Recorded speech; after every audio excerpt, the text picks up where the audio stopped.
voces de la poesía argentina actual más reconocidas a nivel internacional. Mercedes Roffé nació en Buenos Aires en 1954. Es profesora de Letras Modernas por la Universidad de Buenos Aires y doctora en Literatura Española y Latinoamericana por la Universidad de Nueva York. Publicó el ensayo sobre literatura medieval, la cuestión del género. Ha impartido clases de literatura española y latinoamericana a nivel universitario y dictado talleres de escritura creativa en Buenos Aires, Madrid, Quebec, los Estados Unidos y Venezuela. Actualmente se desempeña como profesora en la maestría de escritura creativa de la Universidad 3 de Febrero. Ha participado, por supuesto, en distintos festivales. Me gustaría hacer un recuento de sus libros. Poemas El tapiz, Cámara baja, La noche y las palabras, Definiciones malas, que es un libro absolutamente maravilloso, Canto errante, Memorial de agravios, La ópera fantasma y Las linternas flotantes. Y Diario ínfimo. A comienzos de 2017, dos editoriales mexicanas publican respectivamente El Millón, Tintas y otros poemas, y Las linternas flotantes. Publica su antología Todo alumbra en 2017 en Quito, publica Composición, Cristales en 2024 y Aquella ilación casi perfecta. En 2018 publica Glosa continua, Ensayos de poética, primer volumen de una serie de microensayos sobre arte, y en 2022 su segundo libro de microensayos, Prosas fugaces.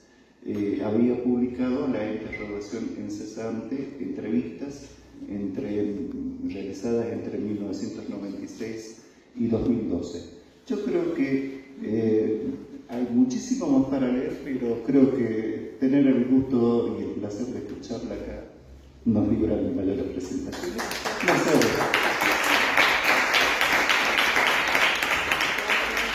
Bueno, gracias a todos los que están acá y también a todas las instituciones también que ayudaron para hacer posible esta maravilla. Muchas gracias por la invitación. Bueno, voy a leer esta charla que trata sobre el doble don, la poesía en mi caso y en otros que voy a seguir aquí, la poesía y las artes visuales. No está prendido, pero va fluctuando. No, no suena. ¿Por qué hay que cambiar el Acércate. No está sonando. No está sonando. Le voy a poner. Así no dejan el mismo pie, pero... A ver, ahora. Perfecto. Preguntaba si teníamos un micrófono. Tenemos dos. Y no, bueno, son más o menos. Bueno, ahora a ver si veo, porque ahora que suena, a ver si veo. Bueno, este trabajo en particular se llama Scrivere, escribir, dibujar, grabar. Hace poco me enteré de que existe en francés una expresión para referirse a esas segundas vocaciones en las que tan a menudo, mucho más de lo que tal vez pensemos, incurrimos aquellas personas que hemos dado el hacer de la creatividad del centro tanto del trabajo como del esparcimiento y la distensión de nuestra vida. La expresión francesa a la que me refiero es le violon d'Ingres, pues al parecer surgió a propósito de la afición del gran pintor Dominique Ingres a tocar el violín, su segunda vocación respecto de aquella por la que habría de ser reconocido. Es probable que la expresión le violon d'Ingres haya caído en desuso, pero se comprueba que a mediados del siglo XX circulaba en España. En un artículo que publica Azorín en el ABC el 28 de enero de 1945, El Madrid de Solana, se habla no de la obra pictórica, sino precisamente de los escritos del pintor José Gutiérrez Solana. 12 años más tarde, el 26 de mayo de 1957, Camilo José Cela hace de esta, la obra literaria de Solana, el tema central de su discurso de ingreso a la Real Academia. Cela lo plantea así: me interesa recalcar el hecho de que Solana fue, al tiempo, tan gran pintor como escritor. Díaz Canedo, en la nota que publicó, esto sigue Cela hablando, Díaz Canedo, en la nota que publicó en Revista de Occidente sobre sus 4 primeros libros, nos dice: el caso de que un pintor escriba no es raro ni nuevo, menos frecuente, sin embargo, que las cualidades que muestra en una de las artes logren equivalencia cabal en la otra. Totalmente de acuerdo. Azorín afirma: la pintura en José Gutiérrez Solana tiene su correlación lógica en el arte literario del pintor. La literatura para Solana no fue un violín d'ambre, sino, esto sigue sino una necesidad de expresarse hondamente sentida. Al final de la cita, Sela deja en claro que la expresión del violón d'ambre no carecía, al menos en algunos ámbitos, o al menos en España, de cierto matiz peyorativo. Lo que se comprueba es que, poco después, ciertos medios traducirán la expresión directamente como hobby o pasatiempo. ¿Me oyen bien? En agosto del mismo año en que Sela presenta su discurso de ingreso a la Academia sobre la obra literaria del pintor Gutiérrez Solana, el Comité de la UNESCO publica lo que llama su Special Report Famous Authors as Artists. Their paintings, drawings and sketches. No hace falta traducir, ¿no? Se entendió, ¿no? Los editores se preocupan por iniciar su presentación insistiendo en la originalidad de su trabajo, el que consideran el primero en investigar a fondo un tema habitualmente tocado en biografías y enciclopedias, pero hasta entonces nunca tratado desde una perspectiva que hoy llamaríamos global y que resumen como los muchos grandes hombres y mujeres de letras que buscaron satisfacer su hambre por expresarse, no solo escribiendo novelas, dramas o poemas, sino también bocetando, dibujando o pintando, ya fuera como vocación o como entretenimiento. Parecería así que no sería arriesgado considerar el año 1957 como el annus mirabilis en que nació, no diré una nueva disciplina, pero sí un interés totalmente nuevo por aquella parte de la creación artística que tan relegada había quedado hasta entonces, no por los artistas y escritores mismos, pero sí por la mayoría de aquellos abocados al estudio y valorización de sus obras. El mismo ensayo de la UNESCO adelanta algunas razones para ello, entre ellas el hecho de no haber quedado esas obras catalogadas, en el caso de las artes visuales, o publicadas, en el caso de los escritos, sino por lo general amontonadas junto a otros papeles de mayor o menor relevancia en los archivos de bibliotecas y museos, donde sí se guarda con todo celo el producto de aquello que hizo de cada artista o escritor el gran nombre por el que se lo reconoce, o sea, como un extra de la obra principal.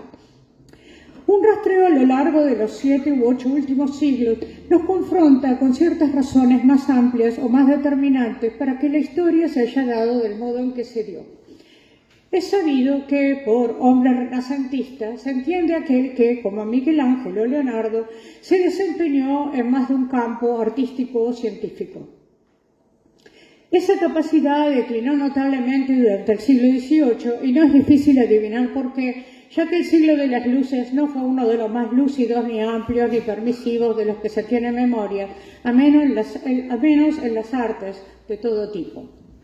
Es a partir de Goethe y su doble vocación, aun si la inicial, la de las artes visuales, sería casi totalmente relegada en beneficio de la palabra, y más aún a partir de la revolución que significó el romanticismo, que el artista, sobre todo entonces los artistas varones, pudo dar rienda suelta a esas otras vías de expresión que no constituían su actividad central. Pronto abordaremos una lista tentativa y nunca completa, por supuesto, de aquellas figuras que encontraron cobijo en más de una de las ramas del arte desde entonces hasta nuestros días. Antes quisiera delimitar un poco más precisamente el campo al que me estoy refiriendo. Así como Azorín se refieren a Solana rescatando la obra escrita de un reconocido pintor, otras publicaciones como el monográfico del Correo de la UNESCO y libros como W. Gifted, Authors as Artists o The Writer's Crash, eso se tradujo como también escriben y también pintan, creo que se tradujo The Writer's Crash, que es precioso libro, del 2007. Se concentran en aquellos escritores y escritoras que desde el siglo XIX hasta ahora Han abordado también alguna rama de las artes visuales, la pintura, el dibujo, la escultura. Una primera salvedad que se impone es que también, por supuesto, y ya esta noche lo hemos visto, aunque la cosa cambió históricamente, ahora no es ninguna novedad, es que también ha habido músicos que abordan las artes visuales o la escritura y pintores o artistas visuales que han escrito relatos, novelas o poemas. Lo que no vamos a considerar aquí son aquellos escritos de músicos y artistas que forman parte de su correspondencia o su poética, ni las cartas a Theo, aún en su indudable solidez y belleza, ni los escritos sobre arte de Kandinsky o Paul Klee, pero sí los poemas de Klee o los libretos de Wagner, los relatos de Kubin, los dibujos de Lorca o los textos híbridos de Munch. Tampoco quiero detenerme en aquello que también queda asentado en algunas novelas claves del siglo XIX, el hecho de que la formación básica de una persona de bien, perdón por la expresión, del siglo XIX estoy hablando, incluyera, miren qué ironía, el piano, el canto, el baile y algunas lenguas modernas. Hechas estas salvedades, creo que ya es hora de mencionar parte del ingente número de artistas y escritores que han producido obras de nivel hoy conocidas y reconocidas en algunas de las ramas de la creatividad que no es precisamente en la que sobresalió inicialmente. Luego pasaré a detenerme en 3 o 4 casos que, por una razón u otra, ocuparon particularmente alguna etapa importante de mi propia formación o trayectoria. Si cuando llegamos ahí ya están cansados, me avisa y paramos. De verdad les digo, estaba medio tarde. He hablado de Goethe. Imposible no mencionar a un contemporáneo suyo que no tuvo que dejar su vocación inicial por otra en la que descollaría, sino que cultivó las dos con igual dedicación y sobrehumano talento, William Blake. Paso a la lista.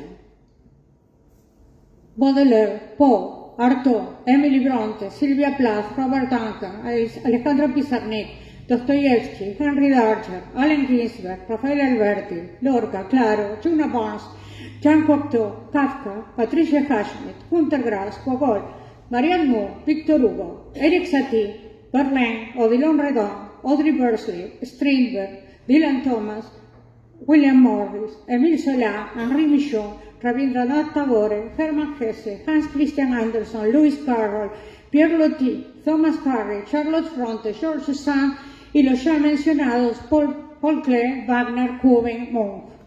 Esto es mínimo realmente. Si uno se pone a seguir esta línea en las últimas décadas, bueno, la verdad raro es el que no o la que no ha probado un poco alguna otra rama, sobre todo la rama de las artes visuales. Pienso más cerca de nosotros en las fotografías de Patti Smith, las instalaciones de Raúl Zurita, la novela de Yuyo Noé, la obra visual de Yeltsin y de Hugo Padeletti, los libros de artista de Alain Dorion, por nombrar unos pocos. Las razones que da sobre el tema aquel estudio inicial publicado en París en el 57 mencionan la necesidad de estos autores y artistas de expresarse, o más dramático aún, the hunger for self-expression, o sea, el hambre, la necesidad, el ansia de expresarse, como dice textualmente, como aquello que los lleva a abordar el lápiz o el pincel, además de la pluma con la que componen su obra literaria.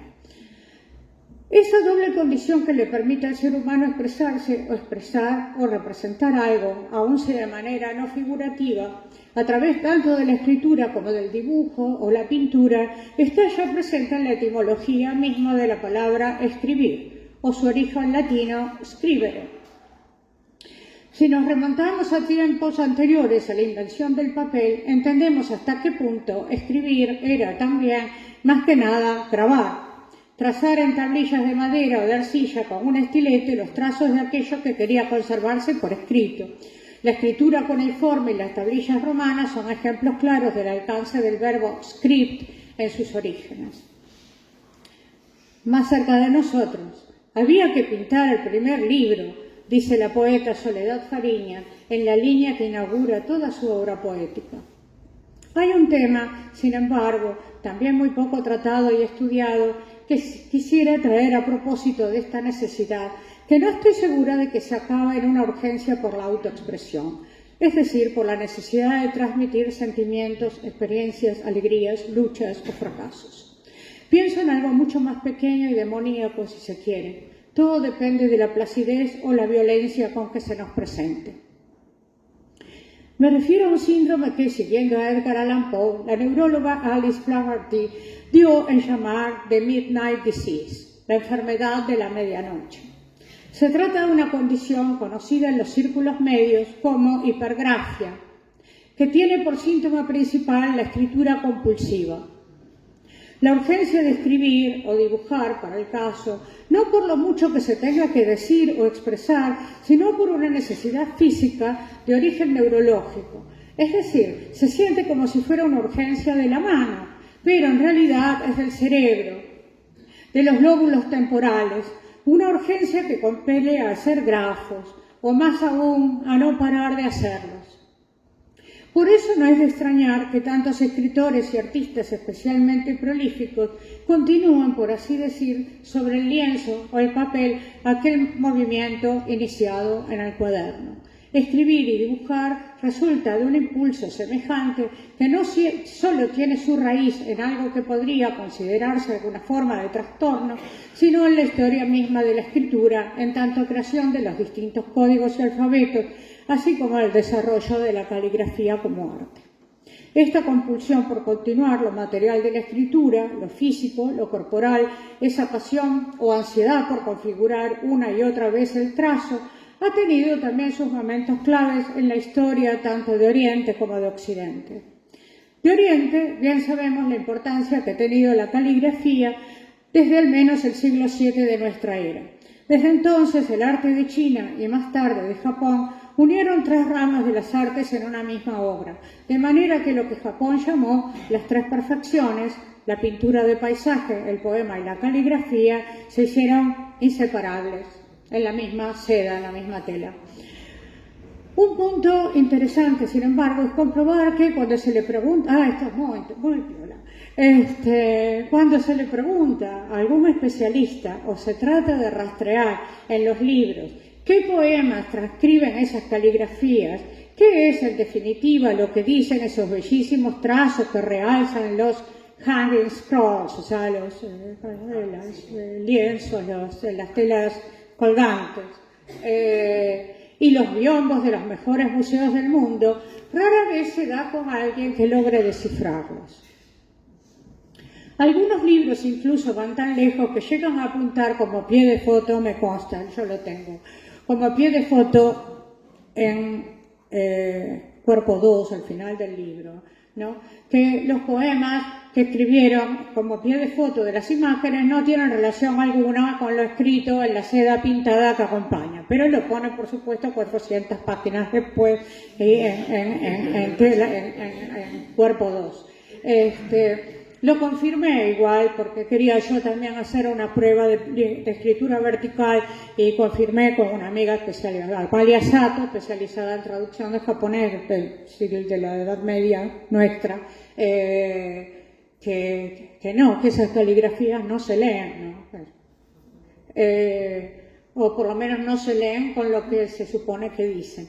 Como lo que se supone que dicen. Lo que nos lleva a pensar que tal vez llevado a cierto extremo, muchas de esas caligrafías no hayan hecho, sino adelantar, si quiere indirectamente, en varios siglos, algo que en las últimas décadas y también probablemente desde los años 60, se ha convertido en un nuevo subgénero o subcategoría artística, la escritura asémica. En efecto, se tiene constancia de algunos de los primeros ejemplos más o menos extensos de escritura asémica en las obras de los artistas argentinos Mirta del Missacho y León Ferrari, así como en las obras de la brasileña Mira Schendel. Es también a mediados de los 70 que Max Ernst empieza las obras de escritura asémica que constituyeron hace apenas 4 años la muestra que se realizó en el MoMA, Max Ernst Beyond Painting. Unos meses antes, el Drawing Center de Nueva York había presentado la muestra del poeta y compositor Jackson Maclaw, Lines, Letters, Words, el mismo título que lleva el catálogo publicado a propósito de la misma, líneas, letras, palabras. Hay quienes hacen remontar la tradición de la escritura asémica a algunos de los trazos incorporados por Pollock y Klein, yo no creo esto, en sus obras de expresionismo abstracto.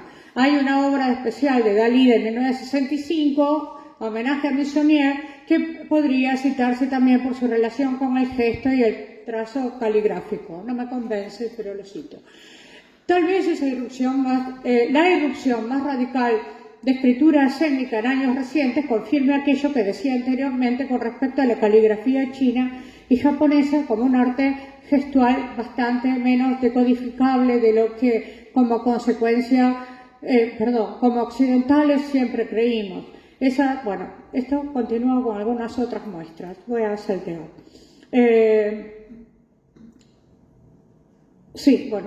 Una muestra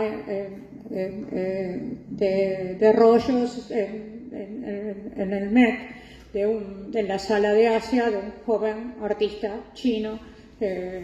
Todo eran signos creados por él, pero eran de un lado al otro del techo y cayendo por las paredes enormes rollos. Ante este despliegue, las medidas eran acá de 96 por 3.500 centímetros y cada uno de los rollos de las vidrieras eran de 280 por 100 centímetros. Es que se imaginan que era una sala como esta, llena de grafía que no era inteligible, pero era bellísima.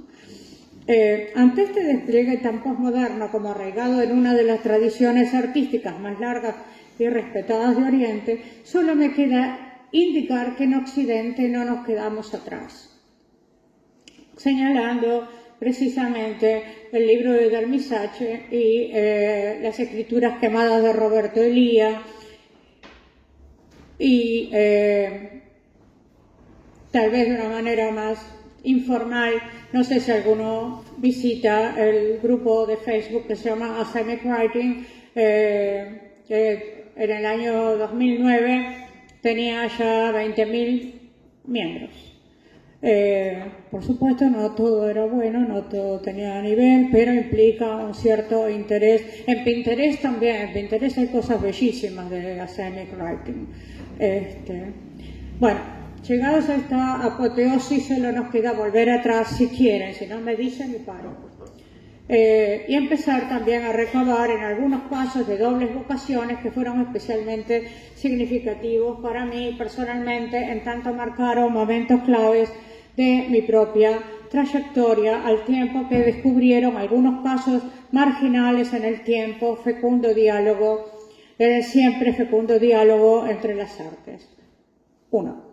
Audrey Purcell. Sería el año 74-75 cuando descubro un precioso librito titulado Bajo el monte, de un autor para mí desconocido entonces, el inglés Aubrey Purcell. Se trataba de un relato de sobretonos eróticos que narraba nada menos que las aventuras del joven Tannhäuser en la corte de Venus. Ese, pues, era el monte al que se refería el título, no sin malicia. El relato venía ilustrado con dibujos del propio Purcell. No sé cómo, en el convulsionado Buenos Aires de entonces, lo que siguió de inmediato fue descubrir en la vidriera de la Librería Norte los 3 tomos de dibujos de Purcell, publicados por Dover, y por supuesto comprarlos. Fue el primer gasto grande que hice con mis propios ingresos. Purcell vino para mí entonces mucho antes que los prerrafaelistas y que Alma Tadema, o será que llegué a ellos por él. Pero de lo que no cabe duda es que mi segundo libro, El tapiz, un apócrifo atribuido al pintor argelino Ferdinand Ociel, muy probablemente nunca hubiera visto la luz a no ser por aquel modelo, ese joven decadente que moriría en París de tuberculosis y que ilustrara en su estilo inconfundible no solo su propio relato de los amores de Venus y Tannhäuser, sino también algunas de las obras cumbres de distintas épocas: a Salomé de Oscar Wilde, El rizo robado de Pope, La muerte de Arturo de Malory, La Lisístrata de Aristófanes. Fue editor de arte de la revista The Yellow Book y publicó su Bajo el monte, así como otros relatos y poemas en The Savoy. 2. Henri Michaud.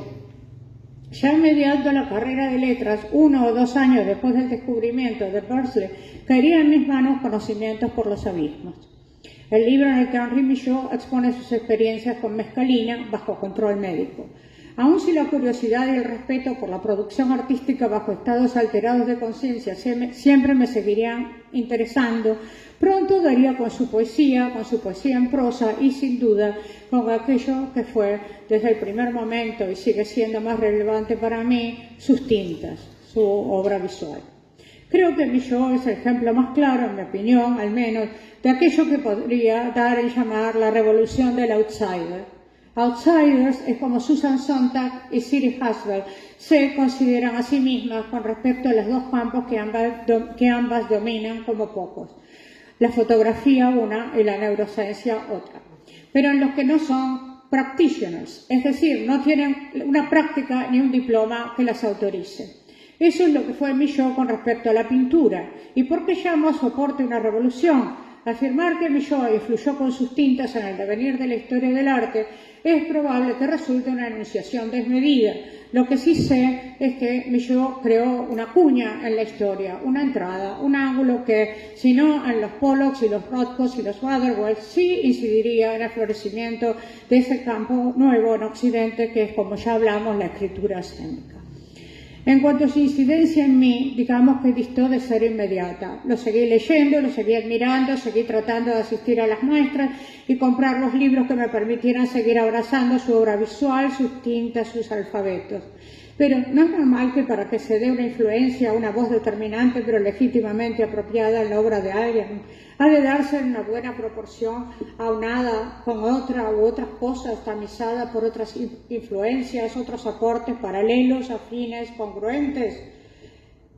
Esa otra corriente de renovación no se daría en mi caso hasta mediados de los 90, cuando empecé a familiarizarme con la poesía y los rituales de las naciones indígenas norteamericanas.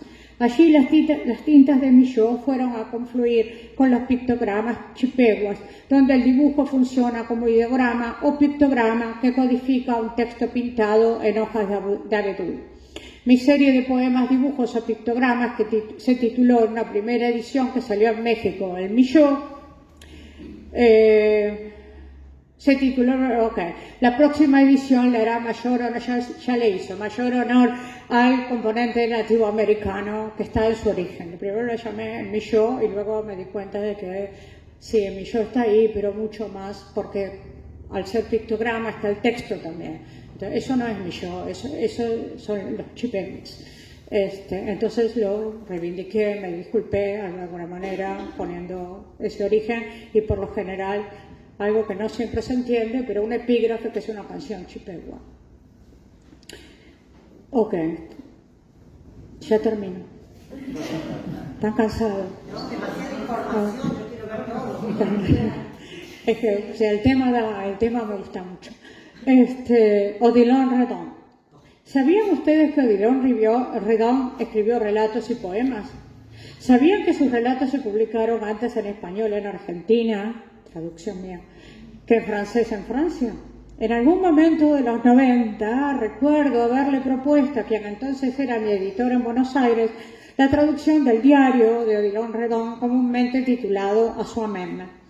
Mientras trabajaba en esa traducción busqué no sé qué dato en internet y apareció que en una colección de ediciones académicas de Gran Bretaña acababa de publicarse la primera edición en francés anotada de una selección de relatos de Odilon Redon. Encargo el libro, lo leo, hablo con el editor de Buenos Aires y quedamos en que mucho mejor que el diario nos lancemos a publicar esos textos. 9 relatos, uno al borde del poema, 1 o 2 lindados con la crónica de guerra en la que Redon participó en 1861, el resto eran textos de la más pura ficción de la época. Poe, en la que Redon participó, Poe, cuyas obras Redon tanto había ilustrado, las litografías, y Maupassant no podían estar más presentes en la fineza de un estilo que no ahorraba ninguno de los componentes de la literatura fantástica. Una historia incomprensible y otros relatos es el título que le dimos al conjunto, es el título de uno de los relatos. La traducción salió en Buenos Aires en el 2010, en España y México en el 2016. Por esos mismos meses apareció la publicación en París bajo el título Il rêve, el sueña, que es otro texto, es el que tiene más versiones y el más poético, pero también el que está menos terminado. El sueño y otros cuentos. Listo, uno más. Víctor Hugo. Ya termino. Descritas como brown washes, o sea, aguadas marrones, pero realizadas con múltiples medios: tinta negra o marrón, aguada, carboncillo, grafito, crayón negro, acuarela, wash blanca y azul y tiza blanca y negra, entre muchos otros. Las tintas de Víctor Hugo componen la obra visual que el escritor fue creando a lo largo de su vida y a la que se abocó especialmente durante sus años de exilio, al tiempo que compartía con su hijo Charles el interés por el entonces incipiente arte de la fotografía. La primera vez que entré en contacto con ese magnífico acervo, las tintas de Víctor Hugo, fue durante el mes que pasé en el castillo Civitella Chanieri, en Umbria, gracias a una beca de residencia, en el verano del 2012. Aún favorecidos por ese reconocimiento, pocos becarios tendrían la dicha que se les asignara, como a mí, il cortile, dormitorio y estudio, con sus altas puertas de oscura madera, abriéndose sin mediación alguna la biblioteca del castillo. Así fue que pasé mis noches ese mes inolvidable recorriendo en silencio todo aquello a lo que esa extremadamente íntima biblioteca me permitía acceder. Allí leí sobre el probable mal de Asperger que habría signado la vida de Henry Darger, otro bilingüe. Allí investigué los principios del arte de dibujo durante el siglo XIX. Allí tuve entre mis manos por primera vez Stones and Stains, The Drawings of Victor Hugo. Está en internet si lo quieren bajar. El mismo libro que el año pasado, en pleno confinamiento, logré que llegara a mi estudio como si cuanto más se cerrara el mundo en que vivimos, más se abrieran otros, deslumbrándonos aún con sus penumbras. Porque ese es el caso de las tintas de Hugo: abstracciones, manchas, trazos. Un escritor que, como ignorado artista visual, solo dos poetas, Théophile Gautier y Baudelaire, lo apoyaron, y hasta muy entrada la década de 1850, solo por sus dibujos más académicos, que iba por la calle y reproducía arquitecturas, ¿no? Lindas, pero no, a mí no me interesa mucho eso.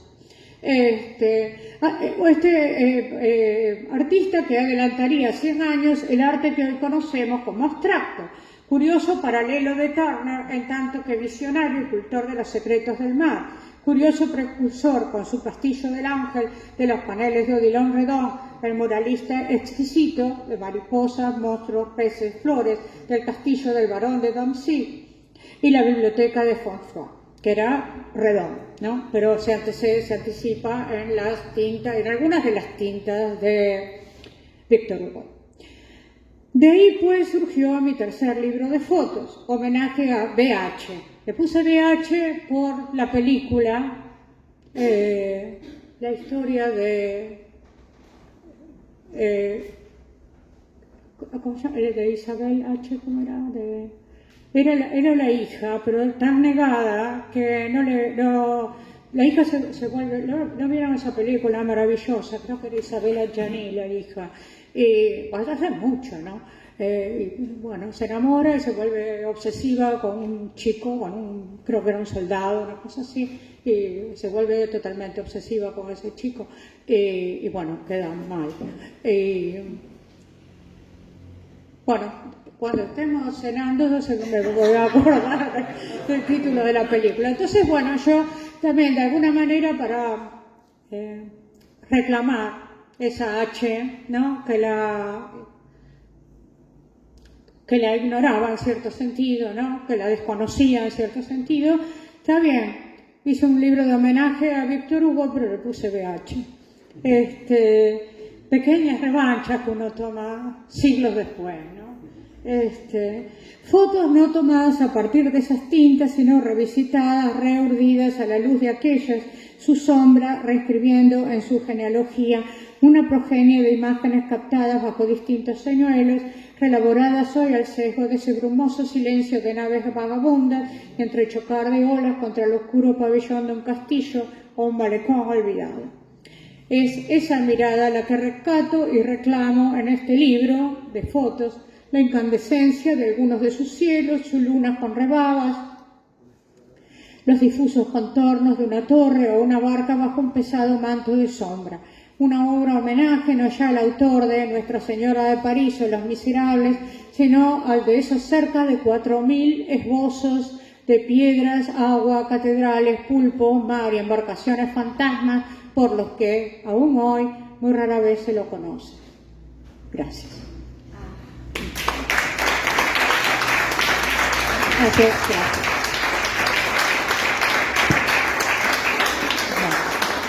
Disculpen si me extendí.